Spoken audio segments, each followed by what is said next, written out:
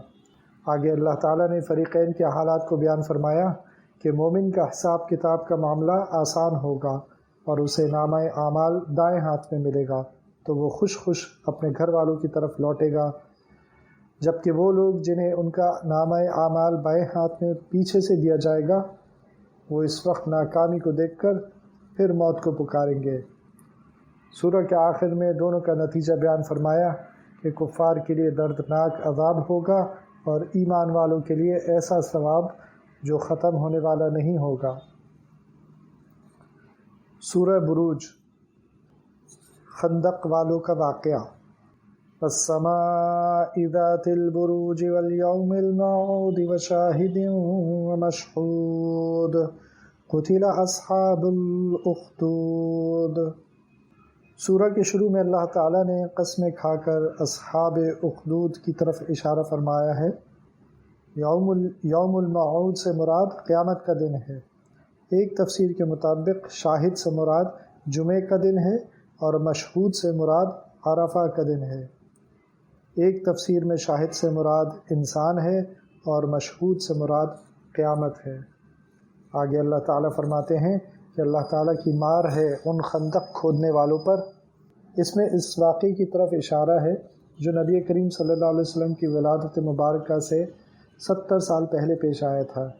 ایک کافر بادشاہ تھا جو ایک مسلمان لڑکے کو مارنا چاہتا تھا، لیکن وہ لڑکا ان کے لیے آزمائش بنا ہوا تھا۔ پھر اس لڑکے نے خود ہی بادشاہ کو تدبیر بتائی کہ میری موت کس طرح واقع ہو سکتی ہے۔ بادشاہ نے ویسے ہی کیا تو کافی سارے اور لوگ ایمان لے آئے۔ بادشاہ کو غصہ آیا، اس نے کہا جو دین حق قبول کر چکے ہیں ان کو خندقوں میں آگ دہکا کر جلا دو۔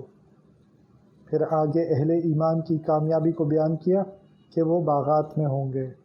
سورہ طارق، والسماء والطارق وما ادراک ما الطارق النجم الثاقب۔ قسم ہے آسمان کی اور طارق۔ طارق کا معنی ہے جو رات کو آئے۔ فرمایا کہ آپ کو پتہ ہے کہ طارق کیا ہے؟ وہ ستارہ ہے جو بالکل روشن ہے۔ اللہ تعالیٰ نے قسمیں کھا کر بتایا کہ انسان پر ایک نگران فرشتہ مقرر ہے جو اس کے اعمال کو لکھتا رہتا ہے یا اس کی حفاظت کرتا رہتا ہے۔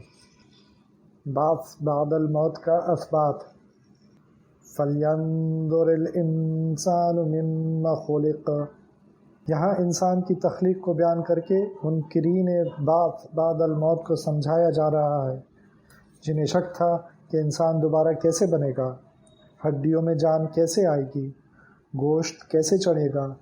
اللہ تعالیٰ فرماتے ہیں کہ تم نے دیکھا ہے کہ پانی کے نطفے سے اللہ تعالیٰ انسان کو بناتا ہے، تو بنے ہوئے انسان کو دوبارہ بنانا کیا مشکل ہے۔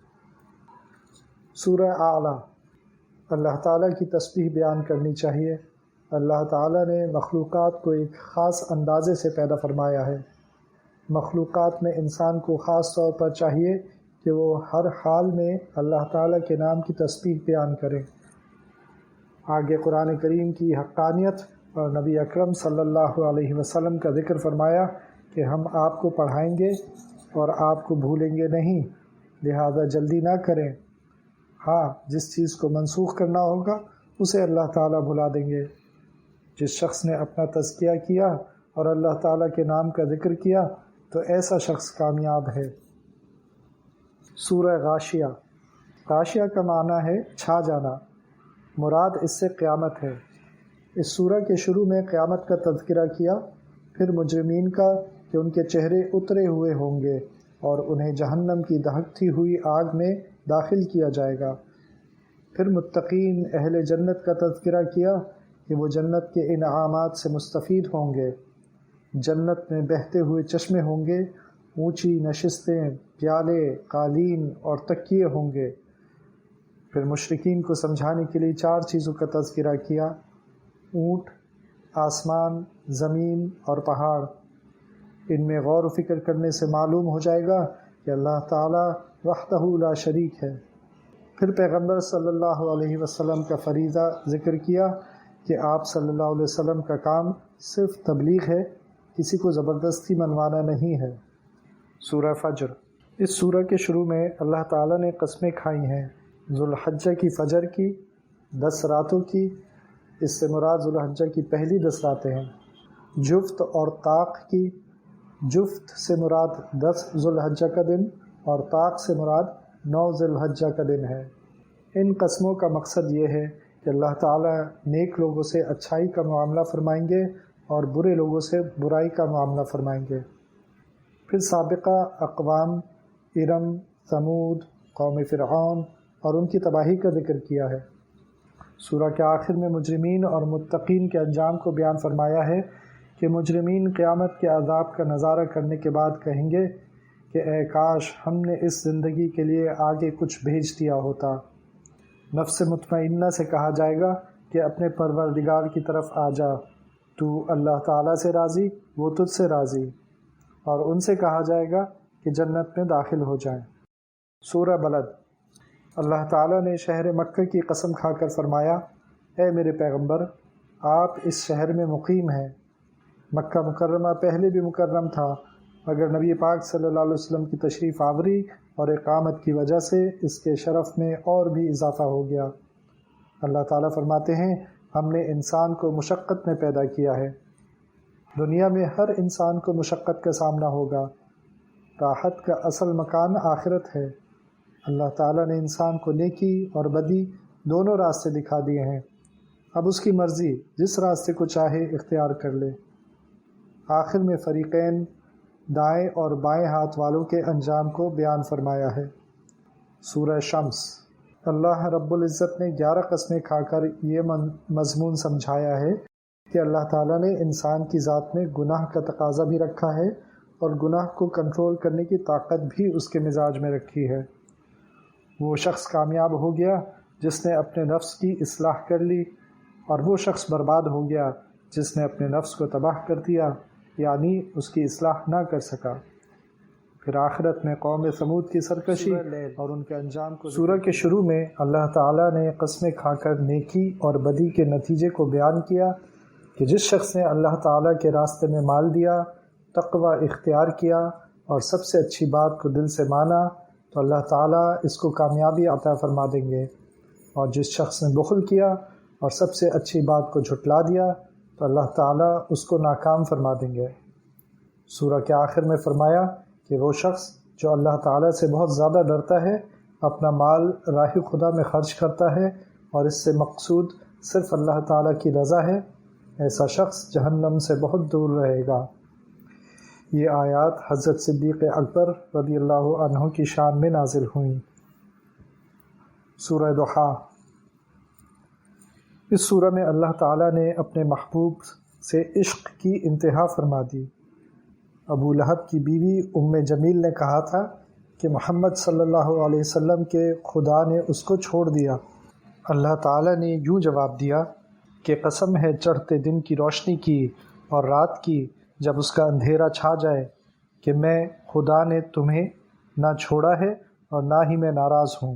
آگے مزید اپنے محبوب کو یقین دلانے کے لیے فرمایا کہ کیا ہم نے تمہیں یتیم نہیں پایا تھا، پھر تمہیں ٹھکانہ دیا، راستے سے ناواقف پایا تو راستہ دکھایا، اور تمہیں نادار پایا تو غنی کر دیا۔ پھر نبی مکرم صلی اللہ علیہ وسلم سے فرمایا کہ یتیم پر سختی نہ کرنا، سائل کو ڈانٹ ڈپٹ نہ کرنا، اور اپنے پروردگار کی نعمتوں کا تذکرہ کرتے رہنا۔ سورہ علم نشرح۔ اس سورہ میں شق صدر کے واقعے کا تذکرہ کیا اور فرمایا کہ ہم اپنے محبوب کا ذکر بلند کر دیں گے۔ یہاں ایک اصول بیان فرمایا کہ پہلے تنگی آتی ہے، پھر تنگی کے بعد آسانی آتی ہے۔ آخر میں فرمایا کہ جب مصروفیات ختم ہو جائیں تو اپنے رب کی اتنی عبادت کریں کہ آپ تھک جائیں۔ اس سے مراد نفلی عبادات ہیں۔ تو دین کا کام کرنے والوں کو چاہیے کہ فرائض اور دینی کاموں سے فارغ ہونے کے بعد ذکر و اذکار اور نوافل کی بھی کبھی اہتمام فرمائیں۔ اس سے اللہ تعالیٰ سے تعلق مضبوط ہوتا ہے۔ سورہ 3۔ شروع میں اللہ تعالیٰ نے 4 قسمیں کھا کر انسان کی تخلیق بیان فرمائی کہ ہم نے انسان کو بہترین سانچے میں ڈھال کر پیدا فرمایا۔ پھر انسان بڑھاپے کو پہنچ جاتا ہے تو اس کی خوبصورتی اور طاقت دونوں ختم ہو جاتی ہیں۔ جوانی میں وہ جو اعمال کرتا تھا اب بڑھاپے میں نہیں کر سکتا، تو اللہ تعالیٰ اس کے لیے پینشن جاری فرما دیتے ہیں کہ اسے ان اعمال کا ثواب ملتا رہتا ہے۔ پھر آخر میں اللہ تعالیٰ کی حاکمیت اعلیٰ کا ذکر ہے۔ سورہ علق۔ قرآن کریم کی سب سے پہلی وحی جو غار حرا میں نازل ہوئی وہ اس سورہ کی پہلی 5 آیات ہیں۔ اس کی باقی آیتیں بعد میں نازل ہوئی تھیں۔ آگے ابو جہل کی سرکشی اور بدبختی کا ذکر ہے کہ اس نے نبی کریم صلی اللہ علیہ وسلم کو حرم میں نماز پڑھنے سے منع کیا، حالانکہ نبی پاک صلی اللہ علیہ وسلم ہدایت یافتہ تھے اور تقوی کا حکم دیتے تھے۔ ابو جہل کے بارے میں اللہ تعالیٰ فرماتے ہیں کہ اگر وہ ان حرکات سے باز نہ آیا تو ہم اس کی پیشانی کے بالوں سے پکڑ کر گھسیٹیں گے۔ پھر آخر میں اللہ تعالیٰ نے محبت کے انداز میں فرمایا، میرے محبوب سجدہ کیجیے اور میرے قریب ہو جائیے۔ معلوم ہوا سجدے سے اللہ تعالیٰ کا قرب نصیب ہوتا ہے۔ سورہ قدر۔ اس سورہ میں یہ ذکر ہے کہ اللہ تعالیٰ نے ہمیں ایک ایسی رات عطا فرمائی ہے جو 1000 مہینوں سے بہتر اور افضل ہے۔ وہ لیلۃ القدر کی رات ہے جس میں لوح محفوظ سے آسمان دنیا پر قرآن کریم نازل ہوا۔ یہ رمضان المبارک کے آخری عشرے کی طاق راتوں میں سے کوئی ایک رات ہے۔ سورہ بینہ۔ اس سورہ میں بتایا کہ مشرک ناکام ہوں گے۔ یہود و نصارہ نبی پاک صلی اللہ علیہ وسلم کی نبوت کے روشن دلائل دیکھنے کے بعد بھی آپ پر ایمان نہ لائے تو یہ ناکام ہوں گے۔ یہ بات سمجھائی کہ جو نیک کام کرتے ہیں اللہ تعالیٰ ان سے راضی ہوتے ہیں۔ بطور خاص صحابہ کرام کو اللہ تعالیٰ نے انعام دیا ہے کہ رضی اللہ عنہم ورضوا عنہ، اللہ تعالیٰ ان سے راضی ہو گئے اور وہ اللہ تعالیٰ سے راضی ہو گئے۔ یہ صحابہ کرام رضی اللہ عنہم کے لیے بہت بڑا انعام اور فضیلت ہے۔ سورہ زلزال۔ اس سورہ میں قیامت کی ہولناکیوں کو بیان کیا۔ جب قیامت آئے گی تو زمین اپنے خزانے باہر نکال دے گی۔ دنیا میں جس نے مال کی خاطر گناہ کیے تھے وہ اس مال کو دیکھ کر کہے گا، یہ ہے وہ مال جس کی وجہ سے میں نے گناہ کیے تھے۔ اس مال کو کوئی لینے والا نہیں ہوگا، تو اس وقت کو یاد کرو، آخرت کی تیاری کرو۔ دنیا میں کی ہوئی چھوٹی سے چھوٹی نیکی پر اللہ تعالیٰ اچھا بدلہ دیں گے، اور چھوٹی سے چھوٹی برائی پر اللہ تعالیٰ سزا دیں گے۔ قیامت کے دن پورا حساب کتاب لیا جائے گا۔ سورہ عادیات۔ اللہ تعالیٰ نے دوڑنے والے گھوڑوں کی قسمیں کھا کر یہ بات سمجھائی کہ گھوڑا اپنی جان کو خطرے میں ڈال کر اپنے مالک کی حفاظت کرتا ہے، اس کی بات مانتا ہے۔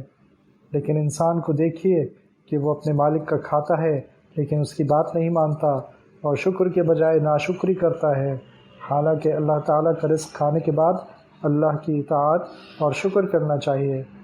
اللہ تعالیٰ ہم سب کو توفیق عطا فرمائے۔ سورہ قاریہ۔ اس سورہ میں قیامت کا ذکر کیا اور یہ بات سمجھائی کہ جن کے اعمال نیک ہوں گے قیامت کے دن ان کا اعمال نامہ وزنی ہوگا، اور جن کے اعمال برے ہوں گے، گناہ بہت زیادہ کیے ہوں گے، ان کا اعمال نامہ بہت ہلکا ہوگا۔ قیامت کے دن اعمال کو گنا نہیں بلکہ تولا جائے گا۔ اعمال میں وزن، خشوع و خضوع اور اخلاص اتنا تھا، تو نیک اعمال کو اخلاص کے ساتھ کرنا چاہیے۔ سورہ تکاثر، اس سورہ میں انسان کو سمجھایا کہ اللہ تعالیٰ نے تمہیں جو نعمتیں دی ہیں وہ تمہیں غفلت میں نہ ڈال دیں۔ اللہ تعالیٰ کی نعمتوں کا شکر ادا کرو، اور قیامت کے دن ایک ایک نعمت کا تم سے حساب ہوگا۔ سورہ عصر، اللہ تعالیٰ نے قسم کھا کر یہ بات سمجھائی ہے کہ کامیاب وہ ہوگا جس کے عقائد درست ہوں گے، اعمال سنت کے مطابق ہوں گے۔ پھر فرمایا وہ کامیاب ہے جو صحیح عقیدے اور نیک عمل کی دعوت دے۔ اگر دعوت دینے میں کوئی مشکل آ جائے تو اس کو خندہ پیشانی سے برداشت کرے۔ سورہ ہمزہ، اس میں اللہ تعالیٰ نے سمجھایا کہ مال گن گن کر رکھنا، بخل کرنا، چغل خوری کرنا، لوگوں کے عیب نکالنا، مذاق اڑانا اور دوسروں کو طعنہ دینا یہ انسان کو برباد کر دیتا ہے۔ لہذا مذکورہ تمام برے اعمال سے گریز کرنا چاہیے۔ سورہ فیل، اس میں وہ واقعہ بیان کیا جب ابرہہ کعبے کو گرانے کے لیے لشکر لے کر آیا تھا، تو چھوٹی چھوٹی کنکریاں مارنے کے لیے اللہ تعالیٰ نے چھوٹے چھوٹے پرندے ابابیل بھیجے، اس کے لشکر کو تباہ و برباد کر کے رکھ دیا۔ اس سے عبرت حاصل کریں، اللہ تعالیٰ کے دین کو مٹانے کی بات نہ کریں بلکہ اللہ تعالیٰ کے دین کی مدد کریں۔ سورہ قریش، اس سورہ میں یہ سمجھایا کہ اللہ تعالیٰ تمہیں رزق اور تمہیں امن بھی دیتے ہیں۔ اس کا تقاضا یہ ہے کہ اللہ تعالیٰ کی عبادت کرنی چاہیے۔ اصل چیز تو عبادت ہے، اور عبادت کا ماحول بنتا ہے اچھی معیشت اور امن سے۔ لہذا ایسے حالات پیدا کریں جن سے امن بھی ہو اور معیشت بھی اچھی ہو، تاکہ سب لوگ اطمینان سے اللہ تعالیٰ کی عبادت میں لگے رہیں۔ سورہ معون، اس سورہ میں یہ بات سمجھائی ہے کہ بخل اور کنجوسی نہ کریں، نماز میں غفلت نہ کریں کیونکہ غفلت کرنے والوں کے لیے ہلاکت ہے۔ نماز کی پابندی کریں، چھوٹی چھوٹی چیزیں جو عام استعمال اور کھانے پینے کی ہوتی ہیں انہیں لینے دینے میں کنجوسی نہ کیا کریں۔ سورہ کوثر، حضور اکرم صلی اللہ علیہ وسلم کی عظمت کو بیان کیا کہ آپ کو کوثر عطا کی گئی ہے، آپ نماز پڑھیے اور قربانی کیجیے، آپ کے مخالف ہی ختم ہوں گے۔ آپ صلی اللہ علیہ وسلم کا نام قیامت تک اور قیامت کے بعد بھی رہے گا۔ سورہ کافرون، یہ سورہ توحید، شرک، ایمان اور کفر اور حق اور باطل کے درمیان حد فاصل ہے۔ جب مشرکین نے صلح کرنے کی کوشش کی تو آپ صلی اللہ علیہ وسلم نے دو ٹوک فیصلہ فرمایا کہ تمہارے لیے تمہارا دین اور میرے لیے میرا دین۔ سورہ نصر، اس سورہ میں فتح مکہ اور لوگوں کے اسلام میں فوج در فوج داخل ہونے کا ذکر ہے۔ آخرت کی تیاری کی ترغیب دی ہے کہ اے پیغمبر صلی اللہ علیہ وسلم، فتوحات کا وقت آ گیا ہے اور لوگ جوق در جوق مسلمان ہونے لگے ہیں۔ اب آپ صلی اللہ علیہ وسلم کی آمد کا مقصد پورا ہونے کو ہے۔ سورہ لہب، اس سورہ میں رسول اللہ صلی اللہ علیہ وسلم کے دشمن ابو لہب اور اس کی بیوی کے برے انجام کو بیان کیا کہ وہ کس طرح برباد ہوئے اور آخرت میں بھی وہ ہمیشہ کے لیے جہنم کے اندر رہیں گے، مال اور اولاد ان کے کام نہ آ سکے گا۔ سورہ اخلاص، اس سورہ میں اللہ تعالیٰ نے توحید کو بیان فرمایا ہے۔ سورہ کافرون میں شرک کا رد اور سورہ اخلاص میں توحید کا بیان ہے۔ یہ دو صورتیں بہت محبوب ہیں۔ فجر کی سنتوں میں پہلی رکعت میں سورہ کافرون اور دوسری رکعت میں سورہ اخلاص پڑھنے کا اہتمام کرنا چاہیے۔ سورہ فلق اور سورہ ناس، آخری دو صورتوں میں یہ بات سمجھائی ہے کہ انسان کو چاہیے کہ انسانوں اور جنات کے شرور سے پناہ مانگے۔ اگر جادو سے بچنا چاہے تو اللہ تعالیٰ کی پناہ میں آئے، وسوسوں سے بچنا چاہے تو بھی اللہ تعالیٰ کی پناہ میں آئے۔ ہر حال میں انسان کو چاہیے کہ شرور و فتن سے بچنے کے لیے اللہ تعالیٰ کی پناہ میں آئے۔ اللہ تعالیٰ نے سورہ فاتحہ سے قرآن کریم کو شروع کیا اور سورہ ناس پر ختم کیا۔ سورہ فاتحہ میں 2 چیزیں مانگنے کی بات کی کہ اللہ تعالیٰ سے انہیں مانگے۔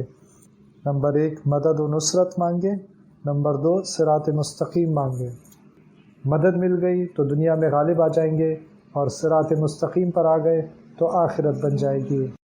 اور معوذتین میں 2 چیزوں سے بچنے کا حکم دیا۔ نمبر 1 دنیاوی معاملات میں مخلوق کے شرور سے پناہ مانگے، نمبر 2 دینی معاملات میں وسوسہ ڈالنے والوں کے شرور سے پناہ مانگے۔ دنیاوی معاملات میں وسوسہ ڈالنے والوں کے شر سے بچ گئے تو دنیا اچھی رہے گی، اور دینی معاملات میں وسوسہ ڈالنے والوں کے شر سے بچ گئے تو آخرت سنور جائے گی۔ اللہ تعالی ہر قسم کے شرور و فتن سے ہمیں محفوظ رکھے۔